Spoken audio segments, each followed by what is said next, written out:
రైతులేడండి. వందనాలు. నేను ఎవరిని ఏమీ అనకూడదు అనుకున్నానండి. ఎందుకంటే ఎవరేదో మాట్లాడతారో వాళ్ళు మాట్లాడినట్టు మనం మాట్లాడుతుంది దేనికి, ఎవరిదో వాళ్ళకే ఉంటుందిలే అనుకున్నాను. కానీ ఆ మాటలు విని ఇలా నేను వీడియో చేయలేకుండా ఉండలేకపోతున్నాను. ఎందుకంటే అంత విమర్శ.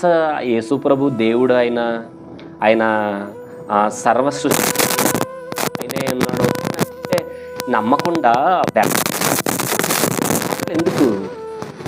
ఎందుకు ఆ దోషమైన మాటలు, ఆ పాపపు మాటలు ఎందుకు? నేను చెప్పాను, ఇంతకుముందు 2-3 వీడియోలు చేసి చెప్పాను. యేసు ప్రభు దేవుడు, మీరు దేవుడిని తిడుతున్నాడని తెలుసుకోండి. మీరు విమర్శింపుకు లోనయ్యి విమర్శింపుతో మాట్లాడి మీ నోటి మాట ద్వారా తీర్పు దినములో మీరు శిక్షార్హులై ఉంటారు. అలా ఉండొద్దు, జాగ్రత్త అని చెప్పాను. అయినా కానీ ఏంటి ఆ బూతులేంటి?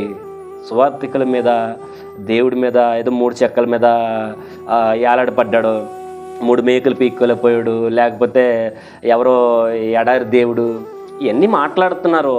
నేను చెబుతున్నాను, మీ మేలుకోరు చెబుతున్నాను. నేను అలా మాట్లాడకండి అన్న. దేవుడు ఆయన దేవుడు, మొదట దేవుడు.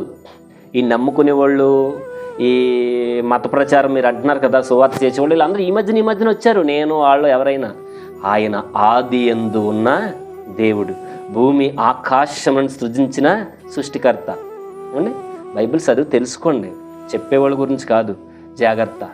మీ నోటి మాట వల్ల మీరు తీర్పు దినమని భయంకరమైన పరిస్థితిని ఎదుర్కోవాల్సి వస్తుంది. జాగ్రత్త.